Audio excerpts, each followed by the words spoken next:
The sun was out and the temperature was in the mid-60s. It was a typical October afternoon in East Tennessee, so we got the kids up from nap and headed to Adair Park to kill time before dinner. I haven't learned that much about being a parent in the 3 years I've raised small children.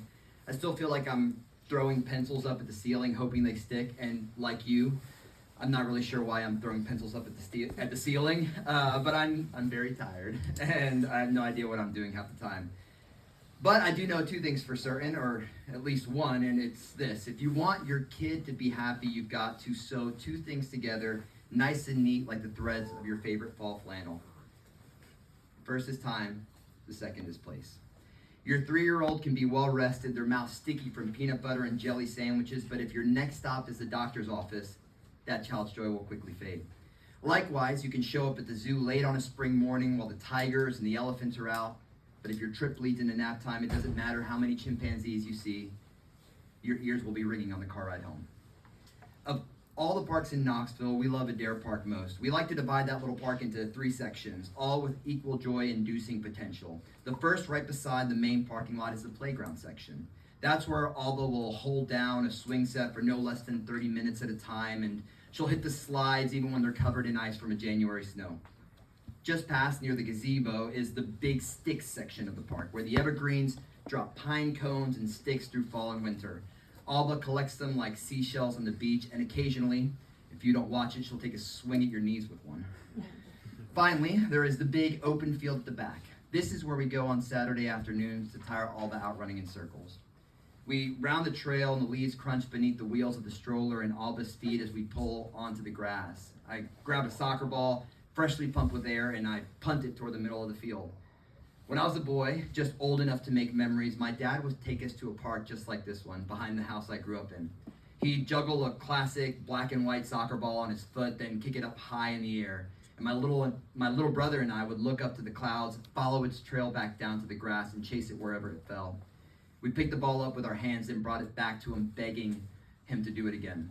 Haley and I recreate this memory with Alba, though she rarely goes far before she's distracted by a bug or giggling at a jingle she's made up.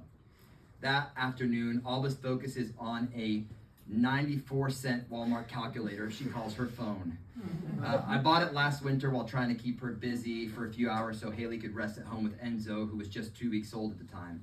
In stores, this is another thing I've learned. It's smart to find the cheapest thing you can to distract your child. A thing you won't need to negotiate with them to drop when you're at the cash register and they're on the verge of throwing a fit.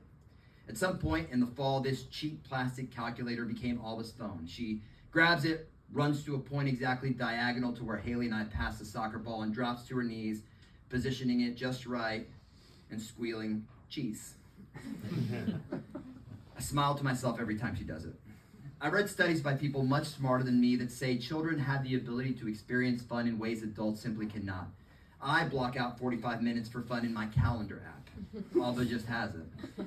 It can be in the park pretending to take pictures of Haley and me kicking a soccer ball, or collecting sticks, or swinging freely without a clock hand ticking away in her head. It can be running around the house with a bug box and a little net, begging to go outside to collect snails, spiders, and stink bugs.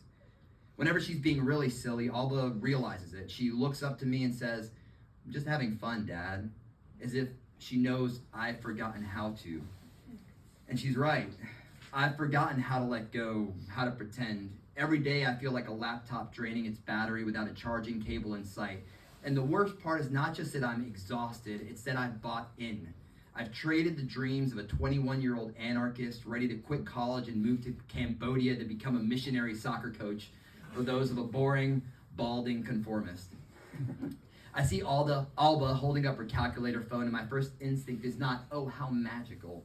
It's, "Poor thing, she thinks that's an iPhone." And I know something's wrong, not with her, but with me. So I did what we all do when we know something's wrong. I went to the internet for a diagnosis. And I found out that in Finland, kids don't even start formal schooling until they're 7. Before then, education is about making friends, being active, and exploring the outdoors. Free and teacher-directed play embeds life and learning skills, improving attention span, problem-solving abilities, and perseverance, it says in a Guardian report about Finnish education. The expert quoted in that study calls unrestricted time outdoors the highest order of play. When parents ask what they should do with their kids to really make sure they get the most out of the benefits of playtime, he tells them to just take them outdoors and step aside, because that's where the likelihood miracles happen is the highest. What miracles are we creating as parents, as teachers, as aunts and uncles and friends to little ones? We worry so much about children losing their creativity, and we give them gadgets to keep quiet at Chick-fil-A. We let them sit through hours of mindless YouTube shows while we scroll through Instagram. We think moving to the right school zone will fix it. We who are already so broken we can't lay in the grass for 15 minutes without feeling phantom vibrations in our pockets. He gets it. We who resort to mindless time-wasting pursuits because we're so burdened by the structured meaninglessness of our lives. We who have already lost our imaginations, our curiosity, and our creativity.